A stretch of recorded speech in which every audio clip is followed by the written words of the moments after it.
வணக்கம். இந்த நல்ல பாட்டு, நல்ல பாட்டு அப்படிங்கிறாங்களே, அப்படின்னா அதுக்கு என்ன இலக்கணம்?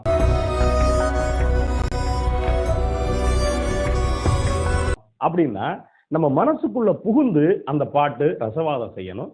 காலம் கடந்து நம்ம மனசுக்குள்ள போட்டுக்கிட்டே இருக்கணும். அப்படி இருந்துச்சுன்னா, அது ஆகச்சிறந்த பாட்டு.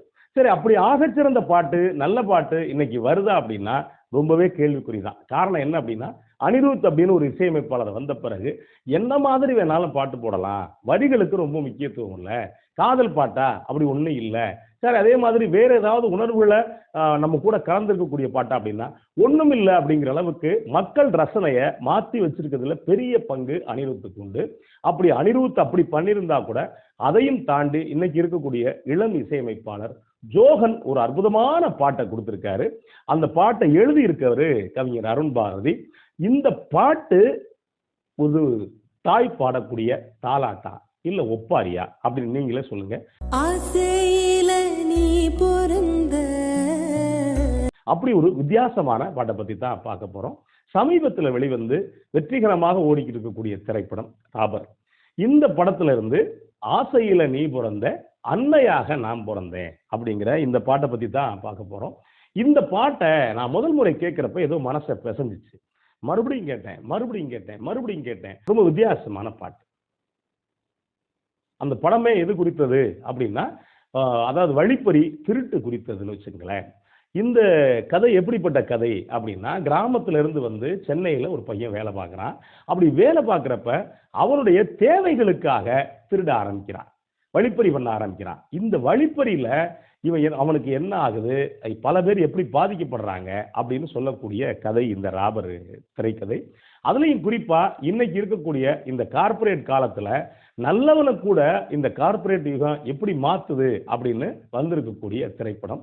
இந்த படத்துல தாய் என்ன பண்றா அப்படின்னா, நல்லா இருக்க மகன் இப்படி போயிட்டான அப்படின்னு ஒரு சூழல்ல தாயே மகனை கொலை செஞ்சிடறா. இப்படி ஒரு காட்சியை நம்ம யோசிக்கவே முடியாது. அப்படி ஒரு பதைவதைப்பான ஒரு காட்சி. இந்த சூழல்ல வரக்கூடிய ஒரு பாட்டு. இதைதான் நான் சொன்னேன், இது தாலாட்டா இல்ல ஒப்பாரியா அப்படின்னு சொல்லுங்க அப்படின்ட்டு. ரொம்ப அழகா மொத்த கதையையும் செறிவா உள்வாங்கிட்டு இந்த பாட்டை எழுதியிருக்காரு கவிஞர் அருண் பாரதி. இந்த பாட்டுக்கு ரொம்ப அழகா இசையமைச்சிருக்காரு இசையமைப்பாளர் ஜோகன்.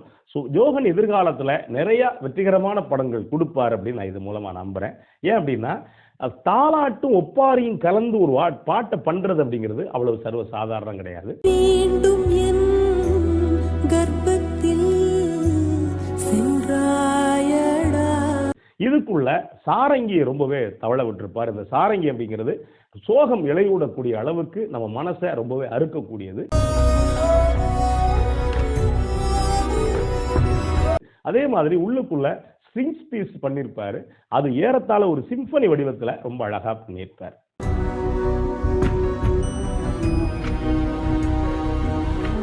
வரிகள் வரும், ஆசையில நீ பிறந்த அன்னையாக நாம் பிறந்தேன் அப்படின்னு இருப்பார்.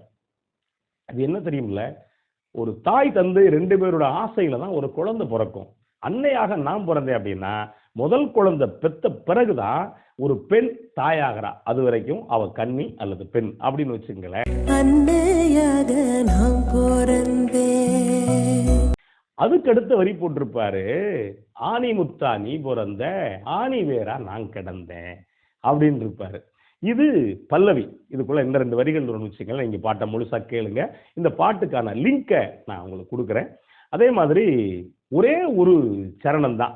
இந்த சரணத்துல முடிக்கிற இடத்தை ரொம்ப அழகா முடிச்சிருப்பாரு. என்ன அப்படின்னா, அதுக்கு முன்னாடி வரி போட்டிருப்பாரு, நல்லாத்து தண்ணியில நஞ்சொன்னு கலந்தாலும் வீராய் போய்விடுமோ நீந்தி வரும் மீன்கள் எல்லாம் அப்படின்னு சொல்லிட்டு முடிக்கும் போது ரொம்ப அழகா முடிச்சிருப்பாரு. எப்படி அப்படின்னா, ஆசைப்பட்டால் ஈடேறுவாய், ஆசைப்பட்டால் ஈடேறுவாய், பேராசைப்பட்டால் இரையாகுவாய், மீண்டும் என் கற்பத்தில் பிறப்பாயடா சேர்ந்தாயடா அப்படின்னு சொல்லி முடிச்சிருப்பார். என்ன அப்படின்னா, ஒரு மனுஷன் ஆசைப்பட்டான்னா அது நல்லது, அது அடையலாம். பேராசை அப்படிங்கிறது தன்னைத்தானே சிதைச்சுக்கிறது அப்படிங்கிறத ஒரு தத்துவமாகவும் ரொம்ப அழகா சொல்லியிருப்பாரு. இந்த பாட்டு படக்குழு ஏன் ப்ரமோஷன் பண்ணல அப்படிங்கிற கேள்வி நமக்குள்ள இருக்கு. எப்படியாக இருந்தாலும் ரெண்டு உணர்வுகளை ஒன்னா பிரதிபலிக்கக்கூடிய பாட்டு, இந்த காலகட்டத்தில் வந்திருக்கக்கூடிய பாட்டு. இதன் மூலமா இசையமைப்பாளர் ஜோகனுக்கும் அருண் பாரதிக்கும் நம்ம ஒரு வாழ்த்து சொல்லலாம். பாட்டை கேளுங்க. நன்றி, வணக்கம்.